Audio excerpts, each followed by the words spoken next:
¿Alguna vez nos hemos puesto a pensar cómo es posible que de una sola célula, un óvulo fertilizado, pueda surgir algo tan complejo como un ser humano?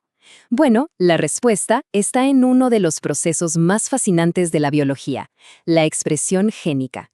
Hoy vamos a meternos de lleno a entender cómo nuestras células administran esa biblioteca genética inmensa que tienen para crear funciones súper especializadas, desde una neurona hasta una célula de la piel.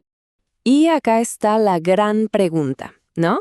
Casi todas las células de nuestro cuerpo tienen el mismísimo manual de instrucciones, el mismo ADN. Y sin embargo, una célula del cerebro se dedica a mandar impulsos eléctricos y una de la piel nos protege del exterior. ¿Cómo puede ser? El secreto no está en los genes que tienen, sino en los que deciden usar. Para que quede más claro, vamos a usar una analogía que nos va a servir de guía. Pensemos en el ADN como el plano maestro para construir un rascacielos enorme. A ver, si estamos construyendo la recepción en la planta baja, no necesitamos los planos de las tuberías del piso 50, ¿verdad? Bueno, lo mismo pasa con las células. Cada una lee solo el capítulo del libro genético que les sirve para su trabajo, ignorando todo lo demás. ¿Y dónde se guarda este libro de planos tan crucial? Pues en una especie de bóveda del arquitecto, el núcleo de la célula. Este es el verdadero centro de comando. Aquí se toman todas las decisiones importantes sobre qué genes se encienden y cuáles se quedan apagados. Miren esta comparación. A la izquierda vemos cómo es un núcleo en la vida real, bajo un microscopio electrónico. Es una maraña densa de material genético y proteínas, y a la derecha tenemos un diagrama mucho más limpio que nos ayuda a ubicar las partes clave. Por ejemplo, la envoltura nuclear, que es la barrera protectora, y esas manchitas oscuras, los nucleolos, que son básicamente las fábricas donde se producen los ribosomas, o sea, las máquinas que van a construir las proteínas.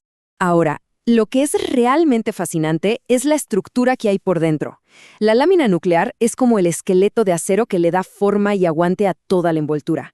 No solo le da integridad, sino que también funciona como un punto de anclaje para la cromatina, que no es otra cosa que nuestro ADN, pero súper compactado y organizado. Y este es un ejemplo tremendo de por qué esa estructura es vital. Cuando este esqueleto interno falla, las consecuencias son devastadoras. Lo que estamos viendo son los núcleos de un paciente con progeria, ese síndrome que causa envejecimiento prematuro. Una pequeña falla en el gen que produce la lámina nuclear hace que los núcleos se vuelvan frágiles, se deformen, y eso desata una cascada de problemas en toda la célula. Entonces, ¿cuál es la lección aquí? La forma y la función del núcleo son absolutamente fundamentales para la salud. Para quienes se están formando en medicina, aprender a reconocer un núcleo de aspecto anormal en el microscopio es una habilidad de diagnóstico clave. Sirve tanto para identificar un desorden genético como para detectar una infección viral que está intentando secuestrar la maquinaria de la célula. Muy bien, con el escenario ya claro, veamos cómo se gestionan estos planos genéticos. La expresión de los genes se regula a grandes rasgos en 3 niveles principales, y este será nuestro mapa para lo que sigue. Primero, decidir qué plano hay que copiar. Segundo, editar esa copia. Y tercero, controlar cómo se hace la construcción final. Vamos con el primer nivel, que es el más importante de todos, el control transcripcional. Aquí es donde la célula toma la decisión de raíz. ¿Qué genes vamos a leer y a transcribir para convertirlos en un mensaje de ARN? Este es el filtro principal para decidir qué proteínas se fabrican y cuáles no. Esta imagen es una demostración visualmente increíble de lo que es el control transcripcional. Lo que vemos es un embrión de ratón, y esas zonas teñidas de azul son las únicas células que están encendiendo el gen de la miogenina, una proteína esencial para formar músculo. Todas las demás células tienen ese gen, claro, pero sabiamente lo mantienen apagado. ¿Y quiénes dan la orden de encender o apagar un gen?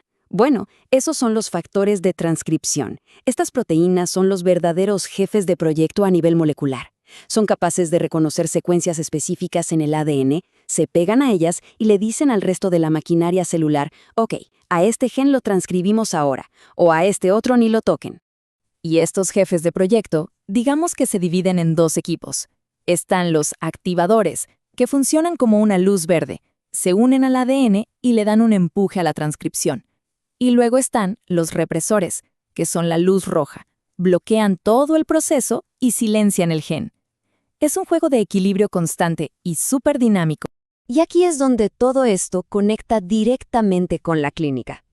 Muchos tipos de cáncer se deben a que factores de transcripción se descontrolan y empiezan a activar genes de crecimiento sin parar. Por eso, una de las áreas más prometedoras de la farmacología oncológica es precisamente diseñar fármacos que apunten específicamente a estos interruptores moleculares para volver a apagarlos.